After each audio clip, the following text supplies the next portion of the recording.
Police ആർക്കറിയാം?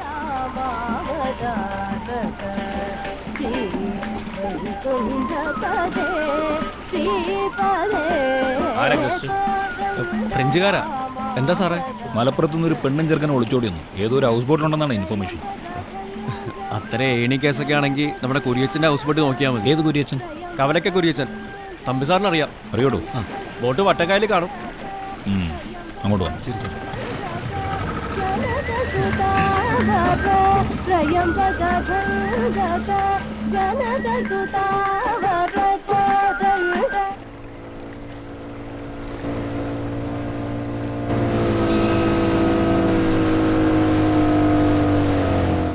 ഇതാണല്ലോ അയാൾ പറഞ്ഞ ബോട്ട്? അതെ സാർ.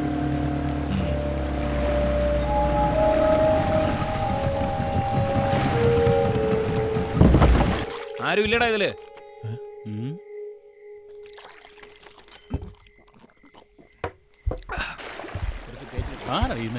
നോക്കാം.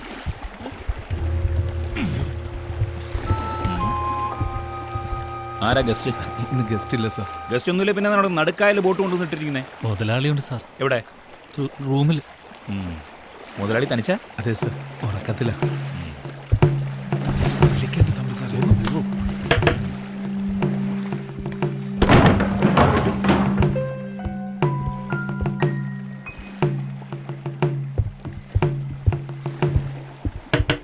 തുറക്കണോ?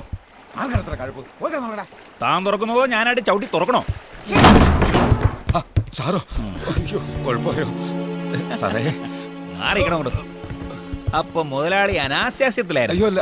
ഇങ്ങോട്ട് മാറിയിക്കടേ സാറേ, നമുക്ക് വേണ്ടപ്പെട്ടൊരു കുട്ടിയാ.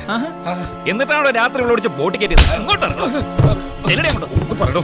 ഒന്നും പറയണ്ട, നടക്കണം അങ്ങോട്ട്. സാറേ, കുര്യച്ചൻ ജില്ലാ കമ്മിറ്റി. ഈ കമ്മിറ്റിയൊക്കെ കുടുംബത്തോടെ നടത്തേണ്ടത്, അല്ല ഹൗസ് ബോട്ടിലല്ല. നടക്കണം.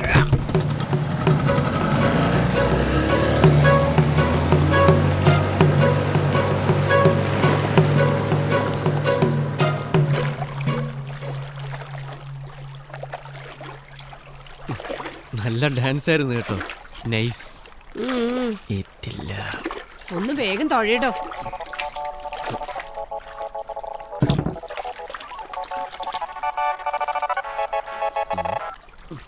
ഹലോ. എടാ ഗോപാ, എന്താടാ? നിന്റെ നാവ് പൊന്നായടാ. നമ്മുടെ കുര്യച്ചനെ ബോട്ടിൽ നിന്ന് പോലീസ് പൊക്കി വിത്ത് ചമ്പക്കുളം താരാളാ. ആണോ? ആ, നീയാണ് ഒറ്റ കൊടുത്തതെന്ന് എല്ലാരും പറയണത്. ഞാനാ? ആ, ഇപ്പൊ പൊക്കിയുള്ളു. സത്യം. എടാ, എന്റെ കൈയും കാലും പറിക്കുന്നു.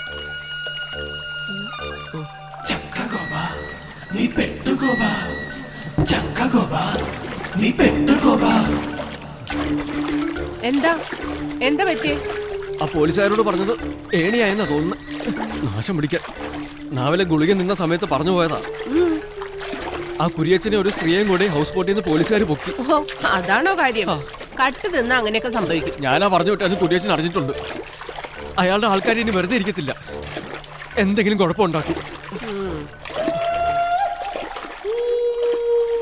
ദൈവമേ, അയാളുടെ ആൾക്കാരെ വരുന്നെന്ന് തോന്നുന്നു.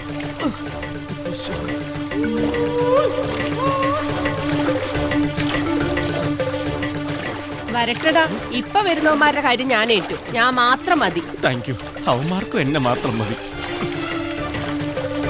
വീട്ടിൽ പട്ടിയുണ്ടെങ്കിൽ നമുക്ക് ചുമ്മാ അഴിച്ചു വിട്ട് നോക്കിയാലോ? ഇവിടെ പട്ടിയൊന്നുമില്ല. ചുമ്മാ ഒരെണ്ണത്തിന് വളർത്തിക്കൂടെ? നമുക്ക് പെട്ടെന്ന് ഇറങ്ങാല്ലേ? മോളെ സൂക്ഷിച്ച്. വാ അമ്മ. അയ്യോ, പോല ഞാനുണ്ട്. വാ. നീ ഇവളുടെ കൂടെ അകത്തേക്ക് പോയിക്കോ. ഓ വാ. കമോൺ. വാതിലില്ലേ?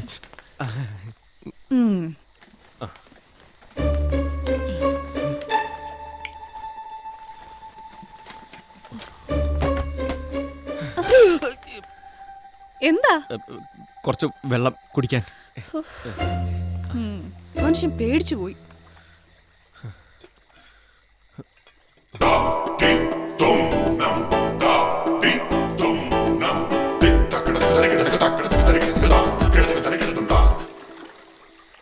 രേവമോ, എന്നാടാ? ആരെ നോക്കി നിക്കുവാ? അത് നിന്റെ അപ്പനേടാ. അങ്ങേര് കിടപ്പിലാ, ഇറങ്ങട്ടോ. നിന്റെ വീട്ടിൽ ആരെങ്കിലും കേറിയിട്ടുണ്ടോ പോയി നോക്കടാ. പോടാ. പേരപ്പാളികള് അവന്റെ ഒരു ശൃംഗാരം.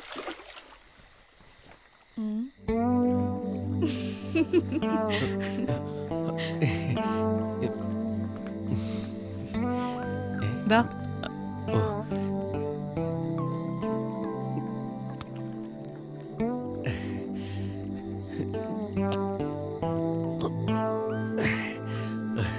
താങ്ക്സ്. മെഡിക്കൽ ഷോപ്പിൽ കിട്ടുമെങ്കിൽ കുറച്ച് വാങ്ങി കഴിക്കുന്നത് നന്നായിരിക്കും. എന്ത് ധൈര്യം. ഞാൻ ആ ചെറുക്കനോട് ഇങ്ങോട്ട് ഇറങ്ങി പോരാൻ പറ. ഞാനങ്ങോട്ട്.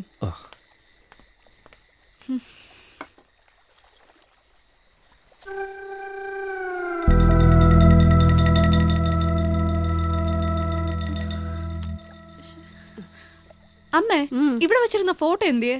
അവിടെ എവിടെയെങ്കിലും കാണും.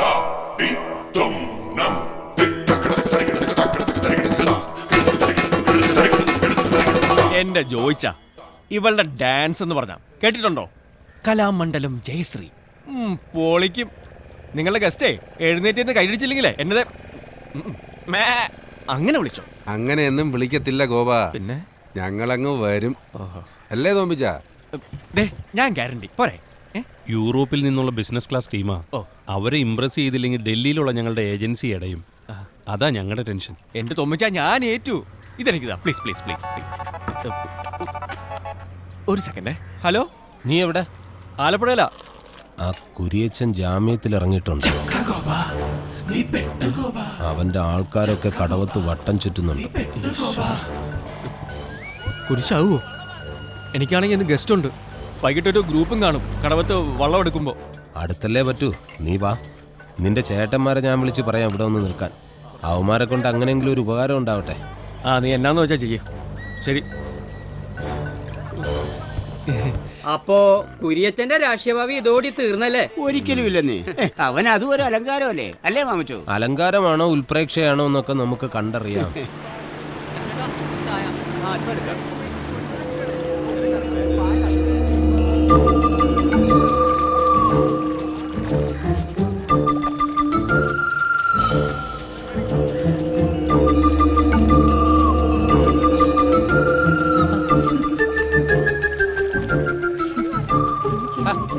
കൊച്ചുറാണിയെ, ഇടയ്ക്ക് ആ സാധനം ഒന്ന് ചെകിട്ടത്തുനിന്ന് മാറ്റി പിടിക്ക്, ഇല്ലെങ്കിൽ കാതിലെ കുണ്ടാമണി അടിച്ചു പോകും. ഞാൻ മെയിൽ ചെക്ക് ചെയ്യുവാ. മെയില് ചെക്ക് ചെയ്താലും കൊള്ളാം, ഫീമെയിൽ ചെക്ക് ചെയ്താലും കൊള്ളാം. അവസാനം ഈ സിസ്റ്റത്തില് വൈറസ് കയറാതെ നോക്കണം. എന്റെ വല്ലതും മേടിക്കുവേ. ഞാൻ മേടിച്ചോളാം, പക്ഷെ തരാതിരിക്കരുത്. സാധനം. ഇതാര് ജോക്കർ ജോസോ? നിന്നെ ഈ വഴിക്ക് കാണാനേ ഇല്ലല്ലോ. മേരിക്കുട്ടി വിളിക്കാറുണ്ടോ? ഇന്നലെ വിളിച്ചായിരുന്നു. മാമച്ചനെ വിളിച്ചോ? ഞാനോട് പ്രത്യേകം പറഞ്ഞായിരുന്നു. എന്നെ വിളിച്ചില്ലെന്നേ. വിളിക്കണ്ടെന്നാ ഞാൻ പറഞ്ഞേ. എന്തേലും ആവശ്യമുണ്ട് എന്നെ വിളിച്ച് പറഞ്ഞാൽ മതി എന്ന് ഞാൻ പറഞ്ഞിട്ടുണ്ട്. അതിന്റെ ആവശ്യമല്ലേ ഉള്ളൂ. എടാ ജോക്കറെ, നീ ഓന്തിന്റെ സ്വഭാവം കാണിച്ചു തുടങ്ങിയല്ലേ. മേരിക്കുട്ടി എന്നെ വിളിക്കണ്ട, പക്ഷെ അവളുടെ ആദ്യത്തെ ശമ്പളം വരുമ്പോ 10,000 രൂപ എനിക്ക് കൊണ്ടുതരണം. ഇല്ല എങ്കിൽ കാശ് വരട്ടെ മാമച്ച, പിടയ്ക്കാതെ.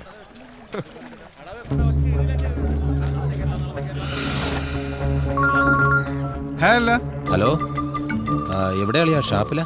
അല്ലല്ല, പഞ്ചായത്തിലാ. മിത്രക്കരിപ്പാടം പാട്ടകൃഷി ലേലം. ലേലം വേറെ ആരും പിടിക്കാതിരിക്കാനുള്ള കൊട്ടേഷൻ. അതുകൊണ്ട് ആര് വന്നാലും സ്പോട്ടിൽ അടി. 5000 രൂപയുടെ കൊട്ടേഷനാ. നല്ല സുഖമുള്ള ഏർപ്പാടാ. നമ്മുടെ കുരിയച്ചൻ ജാമ്യത്തിൽ ഇറങ്ങി. എപ്പോ? കുറച്ചു മുമ്പ്. കന്നിട്ടക്കടവിൽ ഗോപന്റെ വള്ളം എടുക്കുമ്പോ നിങ്ങളവിടെ വേണം. അവനാകെ പേടിച്ചിരിക്കുക. ദേ മാമച്ച, ഗോപന്റെ പേടി മാറ്റുന്ന കാര്യം ഞങ്ങൾ ഏറ്റു. പക്ഷേ രൂപ 1000 തരണം. ആദ്യം കാശ്, അത് കഴിഞ്ഞ് കാവല്. അനിയനും ചേട്ടനൊക്കെ അങ്ങ് റേഷൻ കാർഡിൽ മതി. അയ്യോ, സമയം 10 ലേലപ്പ് തുടങ്ങും. വാ, വരുന്നുണ്ട്. എങ്ങോട്ടാ കുട്ടപ്പായി? ലേലത്തിന്. ലേലൊക്കെ അങ്ങ് കഴിഞ്ഞു, ഉറപ്പിക്കുകയും ചെയ്തു. ആർക്ക്? പുളിക്കൽ തോമാച്ചന്. അങ്ങനെ പറഞ്ഞ എങ്ങനെയാ 10 മണിക്കല്ലേ ലേലം വെച്ചേക്കണത്?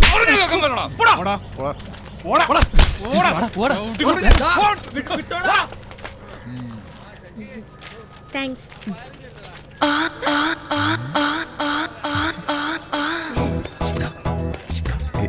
എന്താ ഇവിടെ?